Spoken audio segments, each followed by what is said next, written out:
Migrating from Singapore to Australia during the COVID-19 pandemic. Let's go. So a couple of weeks ago, I posted on my Facebook account that I'm going to be migrating, and a lot of friends and family members reached out to me and asked me a lot of questions about it. So this video is going to be an introduction only. There will be other videos coming on later on, but for this video, we're going to cover the 5 W's and 1 H. Who, what, when, where, why, and finally how. And I hope that anyone who's watching this video would be able to find out a bit more about migration. So yeah, let's get on with it. Now, I want to say upfront 3 very important things. The first thing is this video and this channel that I've started is not meant to bash Singapore in any way. If you're coming here looking for me to speak bad things about Singapore, that's not going to happen. Singapore's been my home for the past 36 years. It's given me all the opportunities, and it's given me this opportunity to migrate as well. The second thing I want to say is that my family and I, we're just normal, everyday Singaporeans. It's just that we tried and we made an effort and we were able to get the visa. The third thing I want to say is that we are not experts. So I'm not an expert in this. I'm only going to be sharing my personal experience in this video, and hopefully in future videos, the experiences of other people as well. So let's get into the 5 W's and 1 H, and we'll start off with who. For who, it's who we are, who do we talk to, who inspired us. So who are we? My wife and I were civil servants. We are a family of 5. I've got 3 kids, all under the age of 7. And I was a police officer for 14 years. Shout out to my friends at Ang Mo Kio Division. It's been a long time. My wife was a teacher for 10 years. And actually that was the key thing about the application. So who inspired us? Well, we were inspired by so many people who have migrated to different parts of the world from Singapore and Malaysia. We were inspired by our own ancestors, our great-grandparents who came to Singapore or came to Malaysia so many years ago. So who did we speak to before making the decision to migrate? Well, we spoke to friends, family, and Facebook. Yes, I actually joined quite a number of Singaporeans in Perth, Singaporeans in Melbourne, Singaporeans in Adelaide Facebook groups to find out more. I scoured through years and years of posts and comments just to get a feel of these communities. And I got a better understanding of the way of life there. And I will say this, it's very different from going on a holiday versus wanting to live in that country. I also followed the news outlets, their Facebook pages. I watched little snippets of the local news just to get the lay of the land and understand the politics, the culture. And we also spoke to the locals when we went on holiday over the years. So by the time we actually made the decision that we wanted to migrate, I would say that we were pretty well informed. Now the second W is the what. So I would cover what is migration and what are we giving up and what are we going to do there. So what is migration?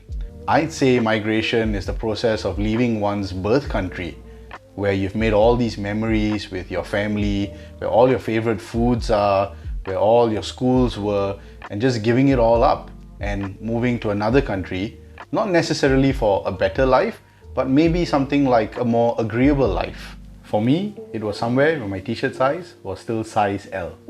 It also means leaving behind friends, family, and conveniences that we're so used to. Things like going down to the coffee shop to have a meal at any time of the day. But it also means new experiences. So you get to make new friends and you will learn to do things in a new way. And these days, the world is so much more connected that my friends and family in Singapore will just be a phone call or video call away. So it takes a good long time to really think about whether you want to migrate and whether you can, as an individual, accept it before getting down to the process of going through the motions, because it is a big change in someone's life. And lastly, the biggest question, what are you going to do there? And my answer is anything and everything. Driver? Sure, no problem. Work in a supermarket? No problem. Security guard? No problem. Just like our ancestors did. No expectations, no ego. Just go down, find the first job that you can get and try to build from there. And most importantly, I'll be able to be a family man again in the terms that I have laid out for myself. Okay, so now we're getting to the meat and potatoes of this whole thing. When? When did we decide that we want to move? And when are we moving? So our whole journey began in 2017.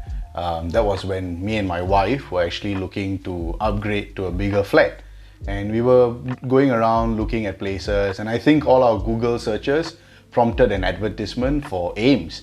This advertisement came out saying that there was a free seminar, so we went for it. During the seminar, they offered us to do a free assessment. My wife did it, and she scored pretty high because she was an English literature teacher. So we went home, we mulled over it for a while, and we thought, what the hell, let's just give it a shot. So once we signed with AIMS, that's when the whole process started. We got all the documents in order, we applied formally in 2019, and a year later, in 2020, we got the PR. So when are we moving? Well, we got the PR in March 2020, and we wanted to move in June 2020. But that's when COVID-19 happened. So we pushed it by a year. We tried booking a flight, flights got cancelled, entry requirements changed. It was all an always ever-changing landscape, and this is something that we had to deal with throughout this whole time. But now we are almost at the end of the first part of the journey, and we should be leaving on the 1st of December 2021. Now, this is one of the most frequent questions we get. Why? Why are you migrating? Why now? Well, for me, my reason is housing. Now, my mom's Malaysian, and I grew up quite a fair bit in my Malaysian hometown of Muar. And I always loved the lifestyle there. I loved the open spaces. I loved having this big garden in the front of my house. And for my wife, it was the kids. That was her reason. Now, she worked in the education system here, and as someone who is in it, it just wasn't for her. And this might not be the same for everyone, but there are individual preferences, and that was her motivation to go. Now, everyone will have different motivations, and right or wrong, it's subjective.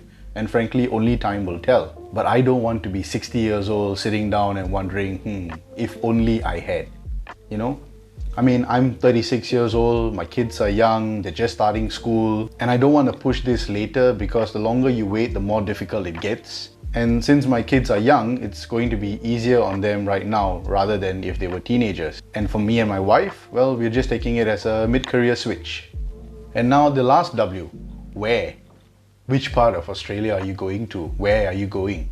To me, I think that Sydney is like Singapore, Perth is like living in JB, Melbourne is like living in KL maybe, but Adelaide seemed the most like my hometown of Muar to me.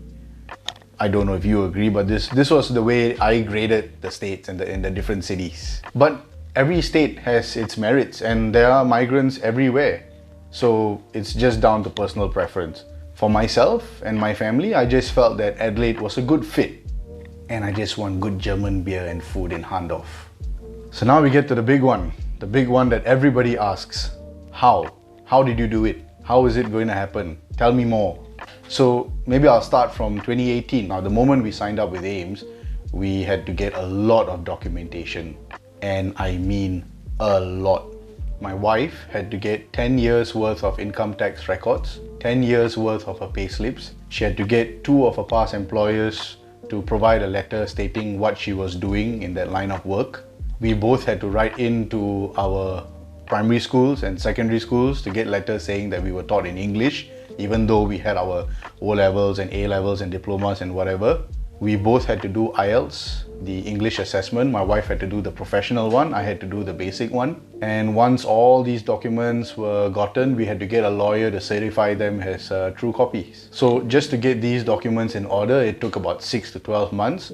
Then we also had to get the CID clearance saying that we got no criminal records. And once everything was put together, we submitted it to AIMS, and AIMS collated everything for us, checked everything for us, make sure that it was all in order, there were no mistakes.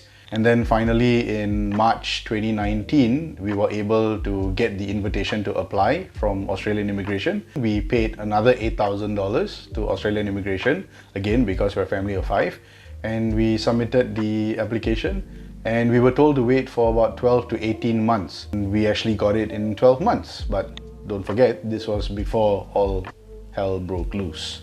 From what I hear now, because of COVID, the process might actually take 18 to 36 months. So for us, it was about 12 months of waiting and just nail biting and not really knowing whether we would get it or not. But once we got it, life turned pretty hectic.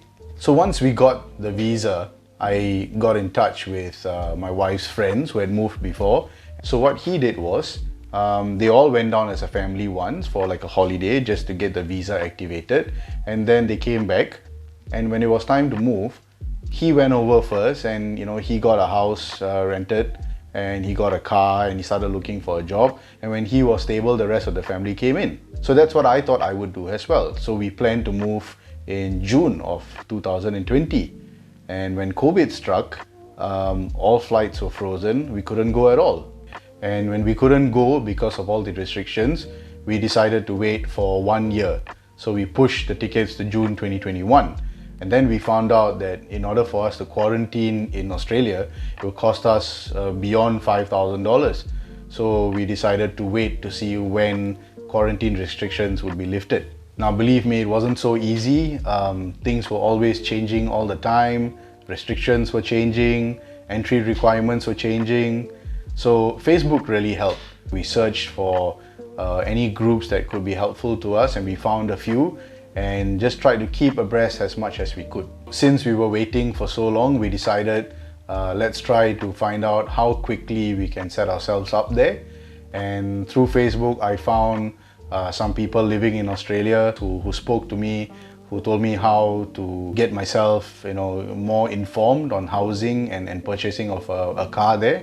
So we actually used a few apps. In Adelaide or in Australia, they have a real estate app, they have a car sales app. So I used those to find out what the property market was like and what the car prices were like. So since getting our visa, the first thing I did was to create a Google sheet that listed down all the things I needed to get done, such as getting the movers, preparing a budget. I also had to figure out when I would leave my job to make the final preparations, when my wife was going to leave the job, when to pull my kids out of school. So as of right now, we've actually prepared our budget. I have to make it very clear that migration is not cheap. Getting the movers, I went through 5 different companies, and we finally settled on one, which I'll be showing you in the next video. So the movers cost us close to $9,000, and this is for shared cargo. You can take half a container, you can take a full container as well if the budget permits, and that all depends on how much you're shipping there. And after our 7-day quarantine, what I've done is I've booked an Airbnb for 1 whole month, and I intend to use this 1 month to go around looking for more long-term rental solution. We are going to rent for the first 1 year.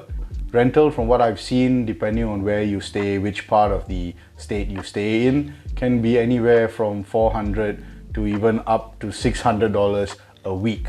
So you're looking at about maybe $1,600 a month to about $2,000 a month for rental. I've also had to sell off my car that I had here and start looking at renting out 2 of my rooms in my house. Since we're not living here, at least I can have passive rental income that might help to tide things over in Adelaide when we are renting over there. So that's it for now. It's just a short video, and if you like what you've seen so far and you want to find out more, then the usual, just subscribe, hit the like button, and comment. Put in whatever you want to ask me, and I will cover them in the next video. I'll also be sharing the upcoming packing process when the movers come over to our place. I'll cover more in depth on the selection of the movers and how I went about it, and then I will also show you how the movers do what they do. So see you then.